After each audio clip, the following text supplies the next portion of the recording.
స్వాగతం. బులెటిన్లో ముందుగా హెడ్లైన్స్ చూద్దాం. Mahanadu CM Chandrababu Naidu powerful speech.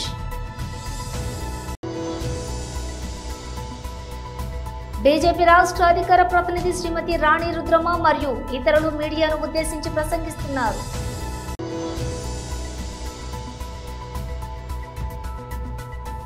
Telangana భవన్లో బీఆర్ఎస్ నాయకులు ప్రెస్ మీట్.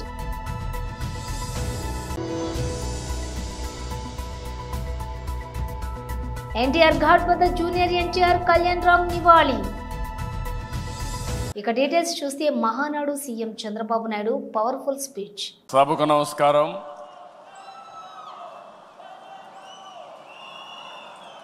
గట్టిగా అందరం కూడా ఎన్టీఆర్ అంటే గట్టిగా మీరు అమర్హయని గట్టిగా చెప్పాలి. రీసౌండ్ రావాలి. మీ నియోజకవర్గాల్లో కూడా ఈ శబ్దం వినిపించాలి. ఎన్టీఆర్ ఎన్టీఆర్ ఎన్టీఆర్ తెలుగుదేశం తెలుగుదేశం తెలుగుదేశం. ఇప్పుడే మనం చూసాం, యుగ పురుషుడు మనల్ని ఆశీర్వదించడానికి స్వర్గం నుంచి దిగొచ్చి నిండు మనసుతో ఆశీర్వదించాడు. అది కూడా మీరు ఒకసారి చూస్తే, నేను ఐటీ మాట్లాడాను, అప్పుడు నమ్మలేదు. ఇప్పుడు ఎన్టీ రామారావు గారే వచ్చి మనల్ని దీవించారంటే అది ఆర్టిఫిషియల్ ఇంటెలిజెన్స్ అని చెప్పి కూడా నేను మీకు తెలియజేస్తున్నా. ఆయన తెలిసిన వాళ్ళకందరికీ అర్థమవుతుంది. ఇలాంటి వినూత్నమైన కార్యక్రమాలతో మనం ముందుకు పోతున్నాం. మహానాడుకి సముద్రంలా పోటెత్తి వచ్చిన తెలుగు తమ్ముళ్లకు, చెల్లమ్మలకు, టీడీపీ వీరాభిమానులకి అందరికీ మరొక్కసారి నా నమస్కారాలు. మేము కొద్దిగా ఆలస్యంగా కొంతమంది వేదికపై నుండే నాయకులు వచ్చారు, కానీ మీరు మాత్రం 10 గంటలంటే డాట్ 10 గంటలకు ఈ హాల్ అంతా పూర్తయిందంటే అది మీకుండే కమిట్మెంట్ అని మరొక్కసారి విజ్ఞప్తి చేస్తున్నారు. మహానాడు తొలి రోజు పలు కీలక అంశాలపై మనం చర్చించుకున్నాం. నిన్నటి మహానాడు చర్చలు ఎంతో అర్థవంతంగా పార్టీని మరింత బలోపేతం చేసే విధంగా, రాష్ట్ర ప్రజలకు మేలు చేసే విధంగా సాగాయి. ఈరోజు మన పార్టీ వ్యవస్థాపక అధ్యక్షులు, తెలుగు తేజం, తెలుగు ప్రజల ఆత్మ గౌరవ శిఖరం, తెలుగు పౌరుషం, సినీ రాజకీయ సార్వభౌముడు శ్రీ నందమూరి తారక రామారావు గారి జయంతి. సాధారణంగా ఒక వ్యక్తిని కానీ, ఒక సినిమా హీరో కానీ, ఒక రాజకీయ నాయకుడిని కానీ కొంతమంది వ్యక్తులు, కొన్ని సమూహాలు, కొన్ని వర్గాలే అభిమానిస్తాయి. కానీ తెలుగు జాతి మొత్తం అభిమానించి, ఆరాధించే, గుండెల్లో పెట్టుకునే ఏకైక నాయకుడు నందమూరి తారక రామారావు గారు. ఎన్టీఆర్ జయంతి అంటే తెలుగు జాతికి ఒక పండుగ రోజు, ప్రతి ఒక్కరూ స్మరించుకునే రోజు. మనకు తెలిసిన, మన కళ్ళ ముందు కనిపించిన యుగ పురుషుడు ఒకే ఒక వ్యక్తి, ఎన్టీఆర్. ఒకే వ్యక్తి 2 రంగాల్లో రారాజుగా రాణించడం మనం చరిత్రలో చూడలేదు. ఎన్టీఆర్ జీవితంలో ఎన్నో మలుపులు, మరెన్నో మెరుపులు. బీజేపీ రాష్ట్ర అధికార ప్రతినిధి శ్రీమతి రాణి రుద్రమ మరియు ఇతరులు మీడియాను ఉద్దేశించి ప్రసంగిస్తున్నారు. మీడియా మిత్రులకు నమస్కారం. తెలంగాణ రాష్ట్రంలో 10 సంవత్సరాలు బీఆర్ఎస్ పార్టీ అధికారంలో ఉంటే, ఆ తర్వాత వచ్చినటువంటి కాంగ్రెస్ పార్టీ కూడా బీఆర్ఎస్ పార్టీ అడుగుజాడల్లో పూర్తిగా ప్రభుత్వ శాఖల్ని నిర్వీర్యం చేయడంతో పాటు ప్రభుత్వ యంత్రాంగం కూడా నిర్వీర్యం అయిపోయింది అనడానికి ఇప్పుడు నేను చూపెట్టబోయేటువంటిది ఒక ఉదాహరణ. ఆర్టీఐ యాక్ట్ అనేటువంటిది ఒకటి ఉంటుంది, రైట్ టు ఇన్ఫర్మేషన్ యాక్ట్. దాన్ని తీసుకొచ్చి ఇంట్రడ్యూస్ చేసి ఆ చట్టాన్ని అమల్లోకి తెచ్చి అమలుపరిచి భారతదేశంలో ఆర్టీఐ యాక్ట్ ఉంది అనంటే దానికి కారణం కాంగ్రెస్ పార్టీ. మరి తెలంగాణ రాష్ట్రం ఏమన్నా భారతదేశంలో లేదా, లేకపోతే తెలంగాణ రాష్ట్రంలో వచ్చినటువంటి ఇప్పుడు అధికారంలోకి వచ్చినటువంటి కాంగ్రెస్ పార్టీకి గతంలో వాళ్ళ పార్టీ అధికారంలో ఉన్నప్పుడు తీసుకొచ్చినటువంటి చట్టాల్ని అమలు చేయకూడదు అనేటువంటి ఒక నిబంధన ఏమన్నా పెట్టుకున్నారా? రేవంత్ రెడ్డి గారు సమాధానం చెప్పాలి. దీని పట్ల వారు ఆలోచించాలి. ఎందుకంటున్నా అంటే జనవరి 31వ తారీఖు, ఇది జనవరి 31వ తారీఖు మా పార్టీ తరపున మా ఆర్టీఐ కన్సల్టెంట్ గంజి శ్రీనివాసరావు గారి పేరు పైన భారతీయ జనతా పార్టీ తరపున నేను ఒక 27 ప్రశ్నలకు సంబంధించి, ఇందులో చాలా క్లియర్గా మీకు 3 పేజీల్లో కనిపిస్తాయి, నేను మీడియా మిత్రులకు కూడా ఈ క్వశ్చనైర్ మొత్తం ఇస్తా. 27 ప్రశ్నలకు సంబంధించి ఆర్థిక శాఖకు సంబంధించినటువంటి ఈ 27 ప్రశ్నలని finance department special chief secretary గారి ఆఫీస్కి, అంటే ఫైనాన్స్ డిపార్ట్మెంట్ పబ్లిక్ ఇన్ఫర్మేషన్ ఆఫీసర్కి ఆర్టీఐ యాక్ట్ ద్వారా ఈ 27 ప్రశ్నలకు సంబంధించినటువంటి ఈ అప్లికేషన్ను మేము పెట్టడం జరిగింది. మాకు ఈ 27 ప్రశ్నలకు సమాధానం కావాలి అని మేము మార్చి 31వ తారీఖు నాడు అడిగినాం. అడిగితే ఒక నెల రోజుల దాకా ఏం రెస్పాన్స్ రాలే మాకు. రాకపోతే మళ్ళా 12 మార్చ్, నెల 13 రోజులు వెయిట్ చేసి మార్చి 12వ తారీఖు నాడు ఫస్ట్ అప్పీల్కు వెళ్ళినాం. ఇది ఫస్ట్ అప్పీల్కు వెళ్ళినటువంటి కాపీ. ఫస్ట్ అప్పీల్కు వెళ్ళి అయ్యా మేము ఒక 27 ప్రశ్నలతో సంబంధించినటువంటి ఒక ప్రశ్నావళిని మీ ఆర్థిక శాఖకు మేము పంపించినాం. మాకు సదరు ప్రశ్నలకు జవాబులు కావాలి. సమాచార హక్కు చట్టం ద్వారా మాకు ఆ ప్రశ్నలకు జవాబు పొందేటటువంటి అర్హత ఉన్నది, హక్కు ఉన్నది. దయచేసి మాకు ఆ జవాబులు ఇవ్వండి. తెలంగాణ భవన్లో బీఆర్ఎస్ నాయకులు ప్రెస్ మీట్. ఏం పద్ధతి? ఇవాళ నువ్వు ముఖ్యమంత్రి అయిన తర్వాత ఏమైనా వెలుగబెట్టినవా ఈ రాష్ట్రానికి? ఇవాళ కేసీఆర్ గారి ఆనవాళ్ళు గతంలో కాంగ్రెస్ ప్రభుత్వం ఉన్నప్పుడు ఉమ్మడి రాష్ట్రంలో తెలంగాణలో 283 గురుకులాలు ఉంటే ఇవాళ 1200 గురుకులాలు చేసిన చరిత్ర ఇవాళ కేసీఆర్ గారిది. అలాంటి కేసీఆర్ గారు ఏర్పాటు చేసిన గురుకులాలను ఇవాళ ఆనవాళ్ళు లేకుండా చేస్తా అని చెప్పి ఇవాళ మొత్తం ఇవాళ గురుకుల పాఠశాలను ఇవాళ మూసేసే దిశగా ఇవాళ ఈ రాష్ట్ర ప్రభుత్వం ఇవాళ అడుగులు వేస్తున్నట్టు చాలా స్పష్టంగా అర్థమైపోయింది. ఇవాళ అన్ని ఇన్ఫ్రాస్ట్రక్చర్ మంచుకున్న కాలేజీలు గురుకులాలను కేసీఆర్ గారు ఒక ప్రభుత్వ జూనియర్ కాలేజీలు మాత్రమే సరిపోవట్లేదు, 404 జూనియర్ కాలేజీలు సరిపోవట్లేదు, ఇంకా రోజు రోజుకు గురుకులాల్లో చదువుతున్న విద్యార్థులకు కూడా మనం అవకాశాలు కల్పించాలి, ఉచితంగా విద్యను అందించాలి అన్ని రకాలనే ఉద్దేశంతో ముఖ్యమంత్రిగా కేసీఆర్ గారు ఆలోచన చేసి ఆ రోజు గురుకుల పాఠశాలను కూడా మొత్తం అప్గ్రేడ్ చేయడం జరిగింది. ఇవాళ ఎస్సీ విద్యార్థులు, బీసీ విద్యార్థులు, మైనార్టీ విద్యార్థులు కూడా ఎవరు కూడా గురుకులాల నుంచి పక్క అవ్వకుండా వాళ్ళందరికీ గురుకుల సొసైటీ లోపలనే ఉచితంగా ఇంటర్ విద్యను అందించే ఏర్పాట్లను కేసీఆర్ గారు అమలు చేస్తే ఇవాళ ముఖ్యమంత్రి కాంగ్రెస్ ప్రభుత్వం అధికారంలోకి వచ్చిన తర్వాత ఇవాళ ఆ ఇంటర్మీడియట్ విద్యను మొత్తం క్లోజ్ చేసే కుట్ర ఇవాళ ఈ ప్రభుత్వంలో స్పష్టంగా కనిపిస్తుంది. ఇప్పటికే 12 జూనియర్ కాలేజీలు మొత్తం ఎస్సీ గురుకులను క్లోజ్ చేసిండు ఇవాళ రేవంత్ రెడ్డి గారు. ఎవరి కోసం క్లోజ్ చేసినామని చెప్పి, ఎవరి కోసం గురుకులాలను ఎత్తివేస్తున్నాం అని చెప్పి ఇవాళ ముఖ్యమంత్రి గారిని ఇవాళ మేము ప్రశ్నిస్తూ ఉన్నాం. నారాయణ శ్రీచైతన్య లాంటి కార్పొరేట్ కాలేజీలను పెంచడానికే ఇవాళ గురుకులాన్ని ఇవాళ బంద్ చేస్తున్నాం అని చెప్పి ఇవాళ మేము ప్రశ్నిస్తూ ఉన్నాం. పేదవాళ్ళు వాళ్ళ ఆస్తులు అమ్ముకొని ఇవాళ కార్పొరేట్ కాలేజీలో చదవన్నా? కేసీఆర్ గారు పేదవాళ్ళు ఎవరు నష్టపోవద్దు, ఆస్తులు అమ్ముకోవద్దని చెప్పి వాళ్ళ కోసం ప్రభుత్వం ఎంత ఖర్చైనా పెట్టైనా సరే ఒక్కొక్క విద్యార్థికి 1,20,000 రూపాయలు ఖర్చు పెట్టి అన్ని రకాల వసతులు కల్పించి ఇంటర్మీడియట్ విద్యను అందించడానికి ఉన్న గురుకులను అప్గ్రేడ్ చేసి వారికి అవకాశం కల్పిస్తే, కేజీబీబీలను కూడా అప్గ్రేడ్ చేసి వాళ్ళకి అవకాశం కల్పిస్తే ఇవాళ రేవంత్ రెడ్డి గారు వచ్చిన తర్వాత ఇంటర్మీడియట్ కాలేజీలన్నీ ఇవాళ మూసివేసే దిశగా వాళ్ళ ముఖ్యమంత్రి గారు ఇవాళ ఆలోచన ఇస్తున్నారు. ఇవాళ ఇలాంటి అబద్ధాల నువ్వు ఇవాళ విద్యార్థుల ముందు మాట్లాడదని చెప్పి ఇవాళ మేము ప్రశ్నిస్తూ ఉన్నాం. ఇవాళ సమీకృత రెసిడెన్షియల్ కడుతున్నా అని చెప్పి వాళ్ళ ముఖ్యమంత్రి గారు ప్రగల్భాలు వలికిరు. ఇంతవరకు ఒక పెళ్ళి వేయలే. ఒక శంకుస్థాపన చేశారు, ఇడిచిపెట్టారు. నీ ఇచ్చిన నీ ప్రణాళిక ప్రకారం ఎన్ని సంవత్సరాలు కట్టాలి? 30 ఏళ్ళైనా మీ ప్రణాళిక అమలు కాదు.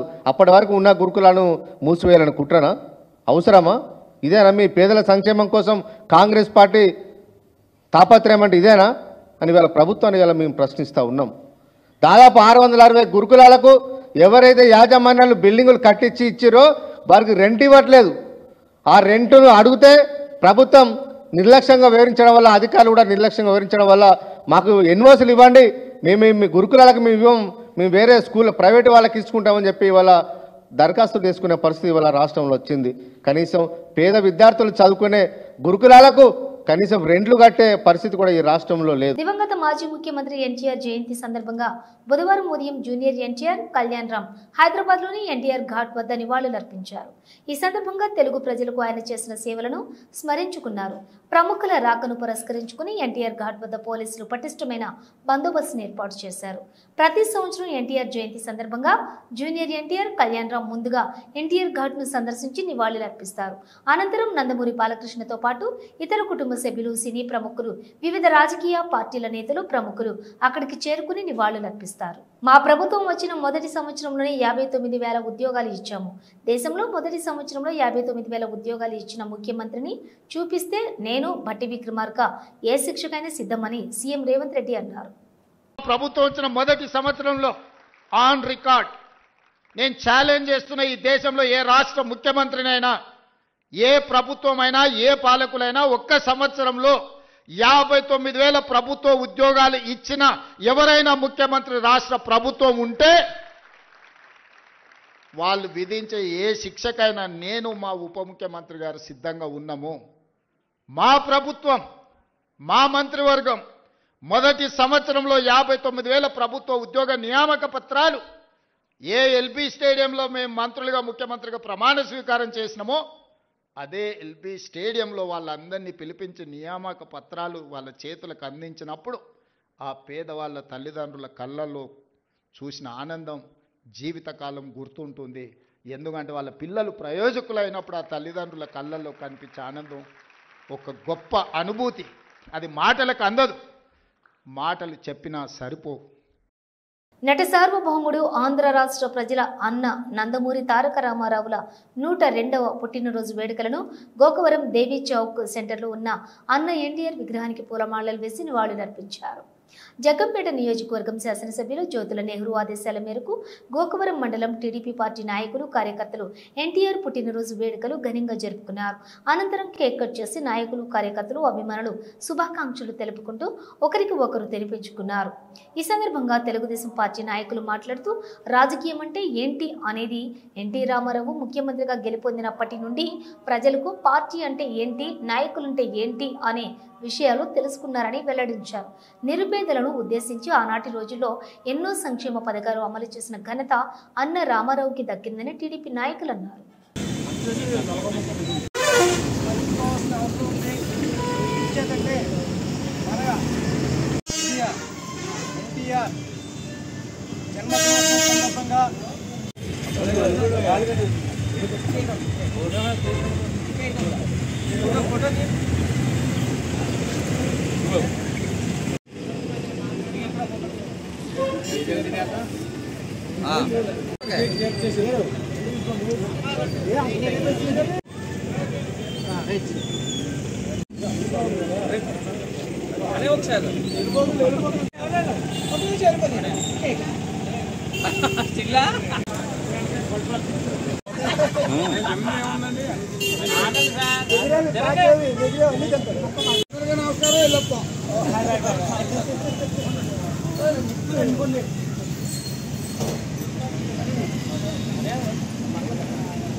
విశ్వవిఖ్యాత నవరస నట సార్వభౌమ డాక్టర్ పద్మశ్రీ ఎన్టీ రామారావు గారు 102వ జయంతిని పురస్కరించుకొని జగ్గంపేట శాసనసభ్యులు గౌరవ శ్రీ జ్యోతుల్ నెహ్రూ గారు ఆదేశాల మేరకు రాష్ట్ర అధినేత శ్రీ గౌరవ శ్రీ చంద్రబాబు నాయుడు గారు పిలుపు మేరకు కాకినాడ జిల్లా తెలుగుదేశం పార్టీ అధ్యక్షులైనటువంటి శ్రీ గౌరవ శ్రీ జ్యోతుల నవీన్ కుమార్ గారు పిలుపు మేరకు ఈరోజు గోకవరం గ్రామంలో మరి దేవీ చౌక్ దగ్గర ఉన్నటువంటి మరి నందమూరి తారక రామారావు గారు విగ్రహం దగ్గర తెలుగుదేశం పార్టీకి సంబంధించినటువంటి నాయకులు కార్యకర్తలందరూ కూడా ఈరోజు ఈ కార్యక్రమాన్ని ఎంతో ఘనంగా నిర్వర్తించడం జరిగింది.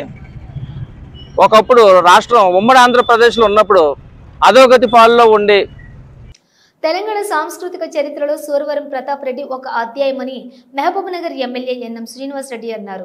సూరవరం ప్రతాప్ రెడ్డి జయంతి సందర్భంగా మహబూబ్ నగర్ పట్టణ కేంద్రంలోని పద్మావతి కాలనీ గ్రీన్ బెల్ట్ లో గల సూరవరం ప్రతాప్ రెడ్డి విగ్రహానికి పూలమాలలు వేసి ఘనంగా నివాళులర్పించారు.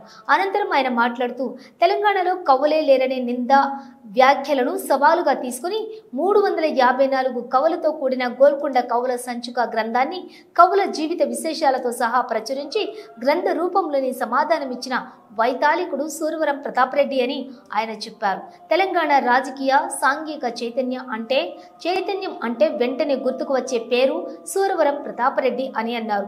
పత్రికా సంపాదకుడిగా, రచయితగా, ప్రేరకుడిగా, క్రియాశీల ఉద్యమకారుడిగా, బహుముఖశాలుగా సాగినటువంటి ప్రతాప్ రెడ్డి ప్రతిభ, కృషి అనన్యమైనవి అని ఆయన తెలిపారు. స్థానిక చరిత్రల గురించి, స్థానిక ప్రజల కడగంట్ల గురించి సూరవరం ప్రతాప్ రెడ్డి పడిన నిరంతర తపనకు ప్రతి అక్షరం ప్రత్యక్ష సాక్ష్యమని ఆయన చెప్పారు. సూరవరం ప్రతాప్ రెడ్డి తెలుగు, ఉర్దూ, హిందీ, సంస్కృతం, ఫార్సీ, ఆంగ్ల భాషల్లో నిష్ఠాతులు అని ఆయన చెప్పారు. గోల్కొండ పత్రిక, దానికి అనుబంధంగా భారతీయ సాహిత్య పత్రిక, ప్రజావాణి పత్రికలను స్థాపించి సంపాదకుడిగా, పత్రికా రచయితగా ప్రసిద్ధి చెందారని, నిజం నిరంకుశ పాలనలో తెలుగు వారి అణచివేతను వ్యతిరేకిస్తూ సూరవరం ప్రజలను చైతన్యవంతం చేసేందుకు తెలుగు భాష సంస్కృతుల నివాసానికి, వికాసానికి ఎనలేని కృషి చేశారని కొనియాడారు.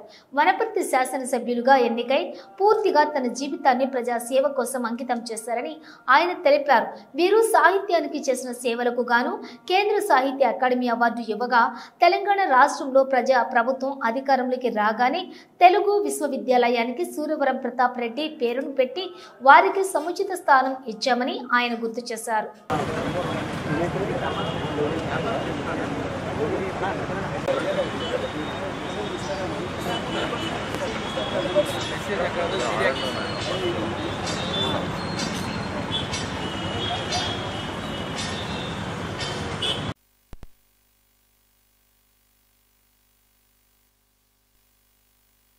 తెలుగే కాదు, తెలంగాణ ప్రాంత ప్రజలకు ఉర్దూయే తప్ప తెలుగు గురించి, తెలుగు సాహిత్యం గురించి అవగాహన లేదు అని చెప్పి మన భాష మీద, మన యాస మీద, మన సంస్కృతి మీద దురహంకారపూరితంగా ఆ రోజు కొంతమంది ఆంధ్ర ప్రాంతానికి చెందిన వారు వ్యాఖ్యానాలు చేసి కించపరిచే ప్రయత్నం చేస్తే దానికి స్పందించి సూరవరం ప్రతాప్ రెడ్డి గారు నాయకత్వం తీసుకొని తెలంగాణలో ఇప్పటిదాకా ఉన్న కవులు 100 మంది వాళ్ళు రచించిన పుస్తకాలు, కావ్యాలను అచ్చివేయించి గోల్కొండ కవుల సంపుటి కింద తీసుకొచ్చి, అలాగే గోల్కొండ పత్రికను స్థాపించి అటు బ్రిటిష్ వారికి వ్యతిరేకంగా, ఇటు నైజాం పాలనకు వ్యతిరేకంగా సంస్కరణోద్యమాలను కూడా తీసుకొచ్చిన మహనీయుడు. ఈరోజు తెలుగు భాష ఔన్నత్యాన్ని చాటి చెప్పిన వ్యక్తి. తెలంగాణలో కూడా తెలుగు అన్నిటికంటే మొదలు ఇక్కడ ఈ ప్రాంతంలోనే తెలుగు భాష మాట్లాడబడ్డది, ఇక్కడనే శాసనాలు లిఖింపబడ్డాయి. తెలుగు భాష అభివృద్ధి చెందింది కూడా ఇక్కడ కవుల రచనలతోటే అని చెప్పి నిర్ద్వందంగా ప్రపంచానికి చాటి చెప్పిన మహనీయుడు. అలాగే నైజాం వ్యతిరేక పోరాటంలో కూడా ఎంతోమంది విద్యార్థికులను ప్రేరేపించి ఒక భావజాలానికి ఎంతో గొప్ప కృషి చేసిన మహనీయుడు. పేద విద్యార్థులు చదువుకోవడానికి కట్టిన రాజాబహదూర్ వెంకట్రామరెడ్డి గారు కట్టిన హాస్టల్కు కూడా దాన్ని పర్యవేక్షించి 10 సంవత్సరాలు సెక్రటరీగా ఉండి కొన్ని వేల మంది పిల్లలు అక్కడ అకామిడేషన్. విశ్వ హిందూ పరిషత్ మాతృశక్తి దుర్గా వాహిని ఆధ్వర్యంలో పాకిస్తాన్ ప్రేరేపిత ఉగ్రవాదులపై భారత ప్రభుత్వం నిర్వహించిన ఆపరేషన్ సింధూర్ కార్యక్రమాన్ని విజయవంతం చేసిన సందర్భంగా గోదావరి ఖనిలోని విశ్వ హిందూ పరిషత్ మహిళా విభాగం ఆధ్వర్యంలో తిరంగా యాత్ర కార్యక్రమం నిర్వహించారు. ఈ కార్యక్రమంలో విశ్వ హిందూ పరిషత్ నగర కార్యదర్శి మేడగోని రవీందర్, సూర్యదేవర జ్యోతి, మాతృశక్తి నగర సంయోజిక భవానీ, దుర్గా వాహిని, కోట తిరుమల, విశ్వసీత శివ ట్రస్ట్ ఆర్ఎల్లి మమత, దీప్తి, ఇందిర, ప్రమీల, మల్లేశ్వరి, వర్షిత, భాగ్యలక్ష్మి మహిళా కార్యకర్తలు పాల్గొన్నారు. భారత్ మాతా కీ జై. మన ఆపరేషన్ సింధూర్ సక్సెస్ అయిన శుభ తరుణంలో మన గోదావరి మహిళా నారీ శక్తి మొత్తం కలిసి చేద్దామని చేస్తున్నాము ఈరోజు ర్యాలీ తిరంగ జెండాతో. కాబట్టి ఇవాళ జరిగిన ఈ చిన్న డిస్టర్బెన్స్ వర్షం వల్ల ఎక్కువ మంది పాల్గొనలేకపోయారు. కానీ అయినా కూడా వర్షంలో కూడా చాలామంది వచ్చి పాల్గొనడం, ఈ ప్రోగ్రామ్ సక్సెస్ చేయడం చాలా అందరికీ ఆనందదాయకం. సింధూర్ ప్రోగ్రామ్తో ఇప్పుడు మేము ఈ మన గోదావరి చౌరస్తాలో ర్యాలీ తీస్తున్నాము. ఇలాగే మన దేశం జోలికి ఏ ఏ ఏ దేశాలు వచ్చినా కూడా వారి నడుం బిగించి మా నారీ శక్తి చాలు అని చూపడానికి మేమంతా ఏకమై ఈరోజు మన గోదావరి చౌరస్తాలో తీస్తున్నాము ఈ ర్యాలీ. ఇప్పుడు మిగతా దేశాలకు కూడా ఖబర్దారుగా చెప్పేది ఏంటంటే, భారతదేశానికి జోలికి వస్తే మాత్రం ఒక్కొక్కరి తాట తీస్తామని అందరి ముందర విన్నవించుకుంటున్నాం. బులెటిన్ ముగించే ముందు హెడ్లైన్స్ మరోసారి. Mahanadu CM Chandrababu Naidu powerful speech.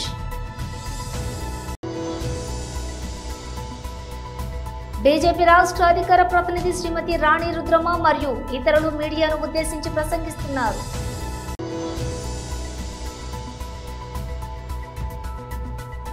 Telangana భవన్లో బీఆర్ఎస్ నాయకులు ప్రెస్ మీట్.